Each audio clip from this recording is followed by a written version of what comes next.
Welcome to Top 5 MATLAB Tricks to Speed Up Your Code. If you're an intermediate user, these quote tips are about to supercharge your performance. We're diving into performance optimization, the art of making your code run faster and more efficiently. In MATLAB, speed isn't just about saving time. It's crucial for handling large datasets and complex simulations without excessive wait times. We'll cover 5 essential tricks, starting with preallocation, moving to vectorization, and optimizing data types. Our first trick is preallocation, a fundamental technique that can provide some of the biggest speed boosts. Dynamic memory allocation is a major performance killer. When your array grows inside a loop, MATLAB has to repeatedly find new, larger memory blocks, which is slow. To pre-allocate correctly, use functions like zeros, ones, or cell to define the size of your array before you start filling it with data.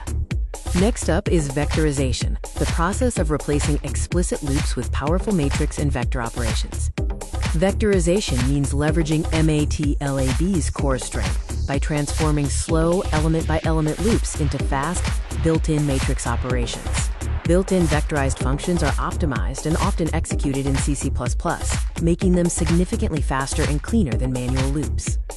Trick number 3 focuses on using the most appropriate data types for your variables. Do you really need 64-bit precision, or would a single precision float or integer suffice? Choosing the right data type is key. Using smaller types like single or various integer types saves memory and leads to faster operations due to reduced overhead. Moving on to diagnostics, trick number 4 is mastering the MATLAB profiler. The profiler is your best friend for finding where your code spends most of its time. It helps identify those hidden bottlenecks you might miss. Focus on the time spent column in the profiling report. This pinpoints the exact functions and lines that require optimization. Our final trick involves understanding how MATLAB's compilation process works. MATLAB uses just-in-time, or JIT, compilation to translate code to machine code right before execution, significantly speeding up loops and repetitive tasks. To ensure JIT works optimally, stick to simple indexing, avoid commands like eval and feval, and use consistent data types throughout your functions. You now have 5 powerful tricks to tackle performance issues in your MATLAB code. Let's recap.